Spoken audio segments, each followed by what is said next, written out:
Bonsoir, c'est toujours votre coach professionnel en investissement immobilier, Monsieur Bandjougou BC Camara. Chose promise, chose due. Ce soir, dans cette vidéo, nous allons parler de quelques qualités requises pour être un bon investisseur immobilier. Eh bien, la toute première des qualités pour être un bon investisseur immobilier, c'est l'éducation financière.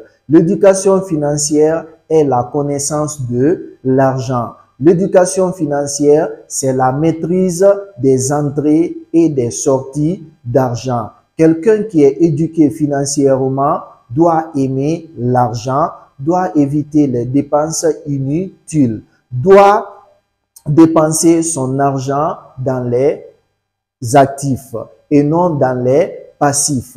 Un passif ici, c'est quelque chose que vous achetez et qui va vous pousser encore à faire d'autres dépenses. Et l'actif ici, c'est quelque chose que vous achetez et qui va vous apporter de l'argent. Et dans une prochaine vidéo, nous allons essayer d'approfondir la différence entre un passif et un actif. La deuxième qualité requise pour être un bon investisseur immobilier, c'est bel et bien la patience. Tout bon investisseur dans le secteur immobilier doit être patient. La patience ici suppose quoi? Il faut savoir attendre. Il ne faut pas se précipiter sur les choses. Il faut savoir attendre le bon moment pour agir. La troisième qualité requise pour être un bon investisseur immobilier, c'est le courage. Tout bon investisseur doit être courageux. Être courageux pour pouvoir surmonter les difficultés. Être courageux pour pouvoir faire face à des difficultés. C'est extrêmement important. La quatrième qualité requise pour être un bon investisseur immobilier, c'est l'exigence. Tout bon investisseur en immobilier doit être exigeant. Vous devez tenir compte de tous les détails, que ce soit les gros détails ou les petits détails, vous devez tenir compte de tout. Par exemple, si vous avez des ouvriers qui travaillent sur un de vos biens immobiliers, vous devez les contrôler, vous devez tenir compte de tout. Par exemple, la couleur de peinture, la qualité des matériels ou des matériaux, vous devez vérifier tout.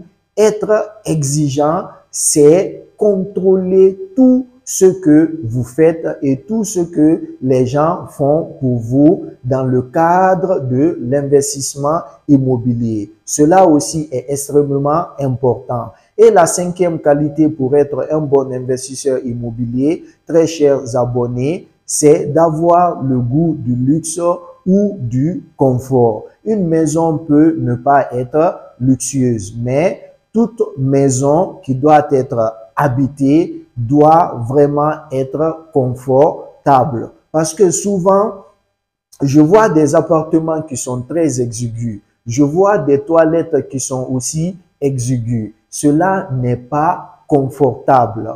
Un locataire doit se sentir bien dans un appartement. Que cet appartement soit pour cette personne ou pas, mais une fois que la personne habite un appartement ou une maison, franchement, tout bon investisseur doit veiller à ce que sa maison ou à ce que son appartement soit confortable, même si cet appartement n'est pas luxueux. Il n'est pas dit forcément qu'un appartement doit être luxueux, mais quand même un appartement doit être confortable. Et la sixième qualité requise pour être un bon investisseur en immobilier, c'est d'avoir une bonne capacité d'analyse. Un bon investisseur immobilier doit être capable d'étudier, d'analyser toutes les opportunités avant de mettre son argent. Cela aussi est extrêmement important. Et la huitième qualité requise pour être un bon investisseur immobilier, c'est quoi? Un bon investisseur immobilier doit être un bon négociateur, doit savoir négocier, doit savoir communiquer doit être courtois envers ses interlocuteurs. Cela aussi est vraiment important pour être un bon investisseur. Ensuite, un bon investisseur doit être conscient des risques parce que en tout investissement, que ce soit dans le secteur immobilier ou dans d'autres secteurs, il y aura toujours ce qu'on appelle ici les risques. Donc, quand vous vous lancez dans l'investissement immobilier, ne pensez pas que tout sera rose. Ne pensez pas que tout sera ici vraiment facile pour vous. Vous allez du jour au lendemain vous retrouver devant certains obstacles, devant certaines difficultés. Donc ici, il faut savoir comment surmonter ces difficultés. Cela aussi est extrêmement important.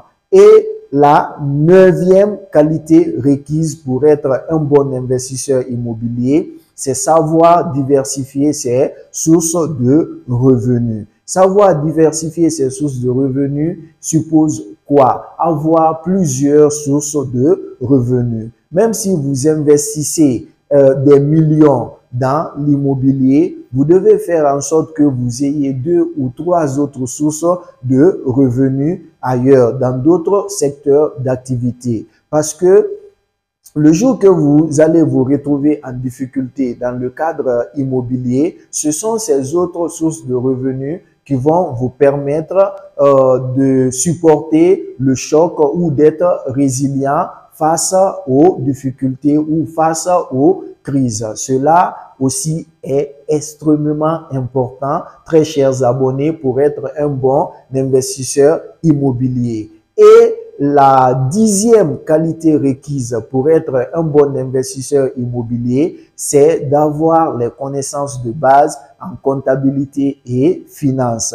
C'est ici faire en sorte que vous suiviez une formation, même si c'est une formation de courte durée ou une formation rapide de 3 mois ou de 4 mois pour maîtriser certains outils de comptabilité et de finance. Cela aussi est vraiment primordial pour devenir un bon investisseur immobilier. Si par exemple, vous n'êtes pas lettré ou bien vous n'êtes pas cultivé, mais vous voulez devenir un investisseur immobilier, ou bien même si vous êtes cultivé ou bien vous êtes lettré, mais vous n'avez pas le temps de suivre une formation pour avoir les bases en comptabilité ou en finance, vous pouvez employer une autre personne qui a les connaissances qu'il faut pour pouvoir vraiment gérer vos entrées et vos sorties d'argent. La 11e qualité requise pour être un bon investisseur immobilier, très chers abonnés, c'est d'avoir quoi? C'est d'être ce qu'on appelle ici la proactivité, c'est d'être proactif. Être proactif ici, c'est savoir anticiper les réponses aux problèmes avant que le problème n'arrive. Dès lors que vous avez les prémices, les signes avant-coureurs d'un problème, vous devez chercher à solutionner ce problème avant que le problème ne s'aggrave, avant que le problème n'empire. Vous devez chercher à solutionner le problème. Par exemple, si vous achetez un appartement et que vous constatez qu'il y a des fissures au niveau des murs, ou bien telle ou telle installation électrique ou bien installation de plomberie n'est pas bien faite, vous devez solutionner ce problème sur le coup. N'attendez pas que le problème s'aggrave pour trouver une solution, sinon cela risque d'impacter négativement sur vos rendements. Ensuite, la dernière qualité requise pour être un bon investisseur immobilier, c'est de n'avoir confiance en personne. N'ayez confiance en personne. Quand vous devez mettre votre argent dans un bien immobilier, s'il vous plaît, très chers abonnés ou très chers futurs investisseurs, n'ayez confiance en personne. Il y a un adage qui dit que la confiance n'exclut pas le contrôle. Même si vous avez confiance en une personne, mais cela ne doit pas vous empêcher de contrôler cette personne. N'ayez confiance en personne. Sinon, si vous portez comme ça banalement confiance aux gens, vous serez toujours dessus et vous allez toujours vous faire arnaquer. Très chers abonnés, c'était votre coach professionnel en investissement immobilier, Monsieur Banjougou BC Camara. Vous pouvez faire également un tour sur ma page Facebook dénommée Coach Banjougou BC Camara. Sur mon Instagram aussi, c'est Coach Banjougou BC Camara. Je suis également sur TikTok. Tout cela pour vous servir et très prochainement, on va se retrouver si le Maître des cieux le voudrait bien. Ciao.